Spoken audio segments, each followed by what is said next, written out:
You are Locked On Kentucky, your daily podcast on the Kentucky Wildcats, part of the Locked On Podcast Network, your team every day. All right, what is going on, Big Blue Nation? Welcome on into Locked On Kentucky, your daily Kentucky Wildcats podcast. I'm your host, Lance Ware, writer for Sports Illustrated for various SEC-related things. But on this podcast, we take a dive into all things Kentucky athletics. This episode is brought to you by FanDuel Sportsbook, the official sportsbook of Locked On. You can make every moment more by visiting FanDuel.com/LockedOn today to get started. On today's episode of Locked On Kentucky, we are going to be previewing Kentucky basketball's matchup with the Mississippi State Bulldogs. We are going to be joined by Tristian Pharis of Kentucky Insider and of Sea of Blue. Going to be talking about the individual matchups in this game, what we expect from the Wildcats. Going to give our thoughts on the game and what the Wildcats could be doing moving forward. So, without further ado, here is our conversation with Tristian Pharis. We are now excited to be joined by a very special guest, Tristian Pharis of Kentucky Insider and a Sea of Blue. Tristian, really appreciate you coming on to kind of preview this Kentucky versus Mississippi State matchup, arguably the biggest game of the year for the Wildcats. Going to be very important. The Wildcats get this one, get this dub tomorrow for their NCAA tournament hopes, at least if they want to keep those alive. Before we talk about anything with that matchup, Tristian, I want to get your perspective on kind of where the Wildcats are right now as they close out the regular season. Obviously, like I mentioned, on the bubble, really important that Kentucky picks up some close wins here as the season winds down. But just kind of give me your thoughts on where you think the Wildcats are. Yeah, Lance. First, I just want to appreciate you for having me on. But it doesn't take a rocket scientist to see that Kentucky has some issues. The way I view the season, this is still the same team that won 6 straight SEC games, but it's also the same team that lost to South Carolina and lost in a blowout to Alabama. So they have a ceiling and they have a floor. I think what's hurt Kentucky the most the last game and a half between Arkansas and Georgia is that every player on this team has a role. It's very fragile in terms of roster makeup. Even though Sahvir Wheeler, his role has been diminished, he would have been vital. And I think Kentucky would probably beat Georgia if he was there, just because Casey Wallace is more concerned about being a distributor. If Sahvir Wheeler is there and able to distribute the ball, Casey Wallace can play his game. He's more comfortable. He's more aggressive. You kind of seen C.J. Frederick have a little bit of an impact because Antonio Reeves, as good as he is, he can't draw the defense away like two players can. It's just him out there. And even though he had 20 points, especially at the end of the game, yeah, you've seen him kind of lose his legs at the end of the game and just kind of lost a lot of his lift on that jump shot and couldn't provide much. But like I mentioned, I think this team, like I said, they have a floor and a ceiling. They could go to the Sweet 16. They could go to the NIT. It's whatever they want to make it. They got 6 games to prove themselves. And luckily they have 4 and maybe 5 quad 1 opportunities, kind of depending on where Auburn lands. But it's up to them to write their own story. Like you mentioned there, you've got 6 games where you can really make an impact and kind of determine where you go here, whether you make it to the NIT or whether you do end up finding yourself in a really good spot seeding-wise in the NCAA tournament. Tristian, you look at these final 6 games, and I think there's sort of a trend here that's going to be really interesting to see if Kentucky can combat this. It's very similar to the opponent that we're about to talk about, Mississippi State, but you look at teams like Tennessee, Florida, Auburn, Vanderbilt, Arkansas. I mean, those teams, every single one of them either have multiple post presences that are just really tall and really physical, or they have one guy that they really like to lean on, obviously in Vanderbilt and Auburn's case, Janai Broome and Liam Robbins. Is that kind of something you're looking at as Kentucky winds down this season? Is, okay, obviously Oscar Tshiebwe is going to be a big factor for what Kentucky wants to do on both ends of the floor, but maybe this could be a little bit more of a challenge than fans may expect? I'm right there with you. You see Oscar Tshiebwe, as good as he is, he's been exposed defensively this season. Colin Castleton's been able to do anything he's won on Kentucky the last 2 seasons now, and he proved it again two Saturdays ago. So Kentucky's got to – it's not just Oscar. It's kind of Jacob Toppin too, maybe Daimion Collins a little bit, who's found his stride this season, just playing some limited minutes. But all 3 of those guys, and maybe even Ugonna some down the stretch, have got to step up and guard those post presences. Like you mentioned, every one of those teams are playing the best basketball of the season so far, their best brand of basketball, and they all have multiple post presences that are strong, physical, tough. And even in the matchups that you would think Kentucky would have an advantage, Oscar has struggled. I mean, you look at Arkansas with Mitchell. I mean, he came into that game averaging 4 points on the season, and he walked away with, I believe 20 that game. So, I mean, even if they believe they have a matchup, they're going to have to go into the game expecting a battle, and they're going to have to go into the game and execute. You look at this Mississippi State game coming up, obviously, I think the big talking point here is, talking about similar things that Kentucky struggled against. I mean, this is one of the best defenses in the SEC that Chris Jans and the Bulldogs possess, and Kentucky struggled at times whenever they face a really solid defensive opponent. I expect the Bulldogs to give Kentucky problems on this end of the floor. We're going to talk about the offensive struggles for Mississippi State a little bit later in the show, but Tristian, this defense has been legitimate, and it's kind of what carried Mississippi State out of their midseason slump. Yeah, they're winners of 5 straight right now. They look to be as good as what they were early in the season. And like you said, it comes down to their defense. I think when I looked this morning, Ken Palm has them ranked 4th or 5th in defensive efficiency. So, I mean, they're the second best defensive team in the SEC behind Tennessee, who's put up some historical numbers. So it's going to be tough for Kentucky. You've seen them struggle against the Georgia defense that is nowhere close to Mississippi State, and I think that boils down to just guys playing out of their role. Looking at Kentucky's matchup with that defense, they're benefited if C.J. Frederick and Severe Wheeler are back, but if they're not, they're still going to have to step up to the plate. And because even in these last 6 games, there's not going to be a lot of opportunities for them just to keep losing. They're going to have to get some wins and some unexpected wins, which they may get tomorrow night. All right, before we continue our conversation with Tristian Pharis, I want to tell you guys about our friends over at FanDuel. The midway point of the NBA season is here, and now is the perfect time to download FanDuel, America's #1 sportsbook, because new customers get a no-sweat first bet up to $1,000. That's bonus bets back if your first bet doesn't win. All you have to do is download the FanDuel Sportsbook app. It's safe, secure, super easy to use, and you can bet on everything from the money line to point scores, threes drained. They've also got player props like points, rebounds, assists, etc., and they've got so many more exclusive bets. Plus, FanDuel even lets you combine your bets for a chance at a bigger payout with the same game parlay. So, don't miss the chance to get your no-sweat first bet up to $1,000 in bonus bets when you go to FanDuel.com/lockedon. That's FanDuel.com/lockedon to learn more. You can make every moment more with FanDuel, an official sports betting partner of the NBA.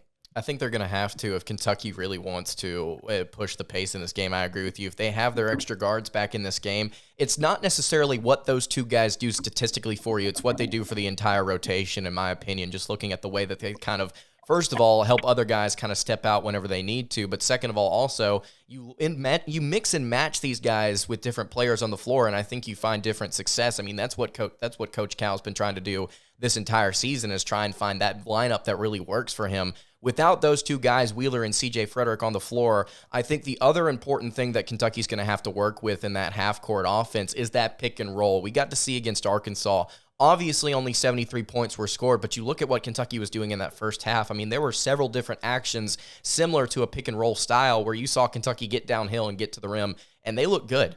I think that if you want Kentucky to stick in this game, you're going to have to either find success from outside the arc or moving around Oscar Tshiebwe and Jacob Toppin and finding good positioning inside. So Mississippi State, again, like we mentioned, very, very solid defensively, got some length to them as well. Tolu Smith being the anchor in that matchup down low. I want to switch to that now, Tristian, to kind of get your thoughts on Tolu Smith versus Oscar Tshiebwe. Like you mentioned, Tshiebwe has been exposed a little bit defensively this season, not been the best when it comes to specifically matching up against guys who are not necessarily taller than him, but just as physical or more physical. You've gotten to see him struggle on both ends of the floor whenever that's occurred. Like you mentioned, Colin Castleton has been a really big presence for the Florida Gators against Kentucky over the past couple of years. He played really well just a couple weeks ago again against the Wildcats. Tolu Smith, 6'11", he has been one of the better centers in the league for a couple of years now. What do you expect out of Oscar Tshiebwe in this matchup, or what do we kind of suggest? What would you suggest that we might see out of Oscar Tshiebwe versus Tolu Smith? The one thing you don't have to question about Oscar, he's going to fight. Now, whether that fight pushes him over the edge in that matchup is up to him. Especially, like you said, he's 6'11", 250 pounds, talking about Smith. He's going to be as physical as anybody that Oscar's going to play this season. And what's also sets Tolu Smith apart is he's just as good as, I wouldn't say just as good as offensive rebounder because we know how historically great Oscar's been, but he's probably the second or third best in the conference, and Oscar Tshiebwe is going to have to box him out. He's going to have to be fighting for every board and expect Smith to be there with him for every board. But expect to see some help side defense from Jacob Toppin, just because I would assume that Mississippi State is going to attack with Smith in the pick and roll, going to try to get him downhill, get closer to the basket because they strive in the half-court offense just with their points in the paint. That's where they're going to try to get most of their baskets from, especially from Smith, who's also their leading scorer, in addition to being their leading rebounder. So the Mississippi State offense is going to rise or fall with Smith, and Oscar's got a tough matchup on Wednesday. Yeah, absolutely. You talk about Mississippi State wanting to attack the rim. 55.9% of their points come from inside the arc. They're going to take a lot of shots, like you mentioned, on things like pick and roll action, on things like just finding good positioning with Tolu Smith. I think it's going to be fascinating to see whether or not Oscar, if that fight, like you mentioned, can translate into a victory down low. You also mentioned the offensive rebounding for both these teams. Something that I don't think is really discussed enough is that Kentucky's offensive rebounding still hasn't really fallen off compared to where it was last year. The Wildcats are 6th nationally in offensive rebounding percentage, but Mississippi State is 19th. And like you mentioned, Tolu Smith is a big part of that. He averages his offensive rebound percentage is 14.9%. That's almost top 25 nationally. Oscar, like you also mentioned, really a big presence down low. So there's a lot of different things that I think are going to come from these two guys and how they play on both ends of the floor that are going to really impact the outcome of this matchup. You look at the other front court players. I mentioned Jacob Toppin becoming a really important piece on the defense here, but something that John Calipari mentioned in his radio interview yesterday, talking about, different things like how he's comparing Kentucky to where North Carolina was last year, the update on Severe Wheeler and C.J. Frederick. But I think the most interesting comment he had, Tristian, was talking about playing Ugonna Onyenso, Lance Ware, and Daimion Collins a little bit more. And he finally said what I've been kind of saying on my show for a little while is, I think we need to see Oscar's minutes maybe take a little bit of a decline. Onyenso, Ware, Collins. I was not aware that Onyenso is healthy, but Calipari spoke about him as if he was. Kind of talk about where you stand on whether or not Kentucky should maybe implement these guys in their front court rotation a little bit more, and kind of what we should expect if Calipari does play these guys. Calipari's mantra for most of his big-name players, most of his stars, has always been, you ride with the guys who got you there. So I expect Oscar he's always going to play 30 minutes, barring foul trouble or barring an injury. With that said, you're still got to get 10 to 15 minutes from somebody else just when Jacob Toppin needs a breather. And Ware, and Daimion Collins, they all bring something different. Ware brings energy. He brings toughness. He may not be the most skilled player on the floor, but he's going to bring it every time out. Hugo brings elite rim protection, elite size. He's 7'2", I believe, 7'1". And he's got a long wingspan. He's shown the ability to knock down a mid-range jumper every once in a while. Shows a little bit more footwork for a guy his size. And then you got Daimion Collins, who I think broken through, I believe, back in the Bahamas. We all kind of assumed that Daimion Collins was going to make a jump up, and obviously everything that happened with his father and everything. But in the last 3 or 4 games, except Georgia, where he didn't get much run time, he scored, 7 points in the first half against Arkansas, especially off that pick and roll action. He shows something that Oscar sometimes can't even give. And then on the defensive end, he's able to show some elite rim protection there. So I think if Tshiebwe needs to go out, especially with his being exposed on defense, you're going to have to plug some of those guys in. I would assume Daimion Collins will get the bulk of those minutes like he has been. But I could see Hugo getting some more run time. I think it just kind of depends on the matchup and what the team's strengths are, the opponent's strengths. And, any of those guys just got to be ready, and that's one thing that Cal has been good at his time in Kentucky, is just getting those bench guys ready and prepared. You talk about a guy like Ugonna Onyenso, obviously really impressive in his limited action during the non-conference slate earlier this season, but you think about the impact it may make if Cal does decide to kind of rotate a guy like him in. You wrote an article recently about the relationship between Ugonna Onyenso and Oscar Tshiebwe, about they have this brother-like relationship. Can you talk a little bit about what Kentucky may expect from those two if Ugonna were to make his way into this rotation at some point this season?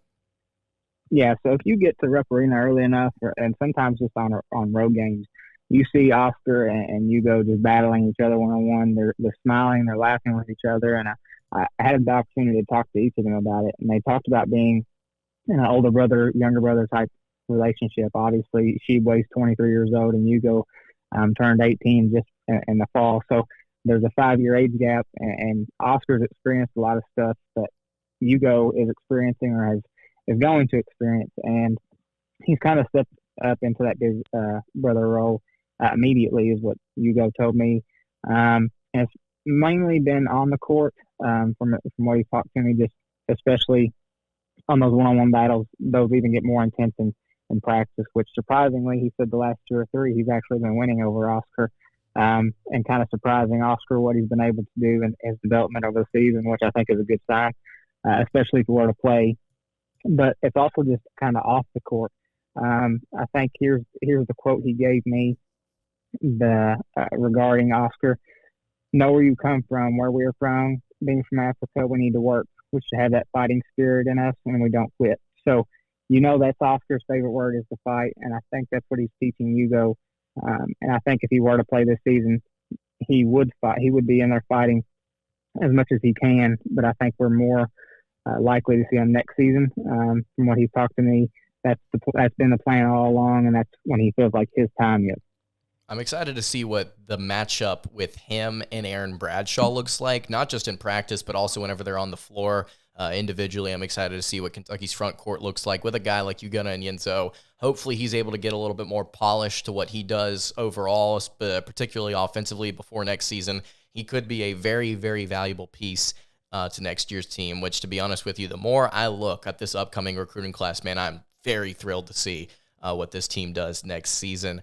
Sticking with this Mississippi State-Kentucky preview here, though, you look at the Mississippi State offense, Tristian, and statistically, I mean, this is one of the worst offenses in the SEC. They're second to last in points per game. If I'm not mistaken, they're dead last in both free throw and three-point percentage. I mean, offensively, this team has really struggled to do a whole lot outside of the paint. Their pace is one of the slowest in the nation. I mean, this is just not the ideal type of offense I think Chris Jans wants out of his squad in year one. Maybe wants a little bit more efficiency, I would say. But if we're looking outside of Tolu Smith, is there anything else from this offense that we could kind of point out and identify as being a potential threat to the Wildcats in this game?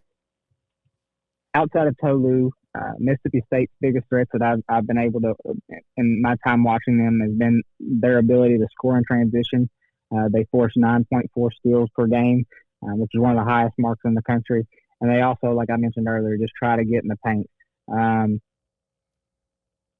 I just think that when you look at the SEC and you look at the efficiency ratings, they are second to last. There's not a lot of things they do great, which is why getting those steals, getting extra opportunities has been so important for them. But also, we go back to the offensive rebounding, getting those extra opportunities and extra rebounds, getting those second chance points. That's where they get most of their offense from. They're not always going to be great in the half court, so they try to generate offense in terms of their defense and their offensive rebounding. And I think those are probably the two biggest areas that Kentucky needs to watch.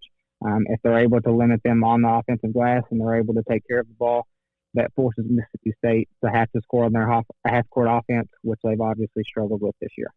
I think maybe one of the more interesting points of this game is Kentucky shooting outside of the arc. Coach Cal came into this season saying that he wanted Kentucky to shoot the three ball more, and statistically over these past, I would say, 7 or 8 games, I mean, that number has just slowly declined in terms of three-point attempts per game. You look at Mississippi State, they guard the interior really well. They also guard the outside shot well, but you look at percentage of points. I mean, most opponents, whenever they're doing their damage against State, they're hitting from outside the arc. The fact that Wheeler and Frederick may not be available for this game is crucial, but guys like Cason Wallace and Antonio Reeves, Tristian, if Kentucky gets out to some type of early lead in this one, you would not necessarily feel good and say, okay, well, then they're going to go win the game. But throwing some type of punch early here may end up being crucial because, again, like you mentioned, how slow Mississippi State can be in their half-court offense. Do we see maybe Kentucky trying to play a little bit aggressive here as they come out against the Bulldogs? I would hope so, just because the first thing you want to see in a game is just aggression, and especially given how they played, I want to see these guys play aggressive. Slow starts have been a problem for quite a while now for Kentucky. So seeing them reverse that script and get out to an early lead would be awesome. And you touched on the 3-point shooting. Casey Wallace and Antonio Reeves have been the biggest threats, not just without C.J. Frederick, but even when he is in the lineup, they have been the two best shooters in terms of percentage. But you've kind of seen Jacob Toppin. I think he's hit 2 or 3 over the last 3 or 4 games. He needs to be a little bit more aggressive just because he's great at that mid-range jump shot, and you've seen him try and take it, do the pump fake, step one side inside the line, and that's just a very inefficient shot. If he were to just get that open 3, he needs to take it. I'm not saying he needs to shoot 4 or 5 a game, but 1 or 2 attempts would be awesome. That's also something that Chris Livingston's been focused on. Obviously, he's been playing the 3. He's been starting at the 3 the last few games. And if you watch him in warm-ups, he doesn't miss a lot. Obviously, he had that atrocious air ball against Georgia. And like I said, he's not at the level that Antonio Reeves or C.J. Frederick is on. But you've seen against Kansas, they just completely played off of him. Kentucky can't allow that to happen. He's going to have to keep teams honest. And between Toppin and Frederick, hopefully they can hit a couple shots from the outside and just contribute to something that Mississippi State has struggled to guard against.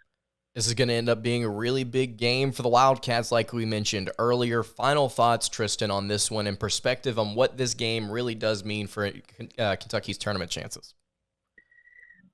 Mississippi State is probably the worst offensive team they're going to play, which is good for the Kentucky defense that has struggled a lot this year. So they're going to have to score more points than the other team. That's what it comes down to. And I know that sounds pretty basic, but that's true. It's a quad one opportunity that Kentucky desperately needs. So whether they're healthy or not, they're going to have to find a way to win, whether that's with Antonio Reeves scoring 25 points a game like he tried to do against Georgia and like he succeeded with against Ole Miss, or whether that's Edu Fierro playing 15 minutes a game and allowing Casey Wallace to play more off ball, which he's more comfortable with. Kentucky doesn't have much time to experiment. They're going to have to figure out something that works, and even if it's not the most efficient thing, they're going to have to make it work. And that's the way I see the Mississippi State game on Wednesday. Kentucky traveling down to Starkville, 8:30 p.m. Eastern time on SEC Network is the time of tip. Going to be a massive game, bubble implications all over the place. Really excited to see whether or not the Wildcats are able to take on the challenge. Tristian, really appreciate you hopping on to preview this game with me. Tell everybody where they can find your content, man. Yes, sir. So I guess you mentioned earlier to start the show, I am the founder and main writer for Kentucky Insider. It's something I started myself back in 2019. I'm also an editor for Sea Blue, SB Nation. So that's where you can find my content. And once again, I appreciate you having me on. I'd be glad to come on at any time. Absolutely. You can find Tristian's Twitter in the description below. You can also find links to his work over on Kentucky Insider and Sea Blue as well. Tristian, again, really appreciate you coming on, man. I appreciate it. Have a good one. All right, that was our conversation with Tristian Pharis of Kentucky Insider and Sea Blue. Really appreciate him coming on to talk Mississippi State, Kentucky. If you want to check out any of Tristian's work, links in the description to Kentucky Insider and Sea Blue. Does great writing over there at both of those websites. And that's going to do it for today's episode of Locked On Kentucky. You can follow our show over on Twitter at Locked On UK. You can follow me on Twitter at @LanceDawe_. And you can follow the show over on Instagram. That is at Kentucky Podcast. Any questions, comments, concerns, leave them in the comments. Hit me on the socials. I will see you all tomorrow for what hopefully is an episode recapping a victory over the Mississippi State Bulldogs. Hope you guys have a great rest of your day, and God bless.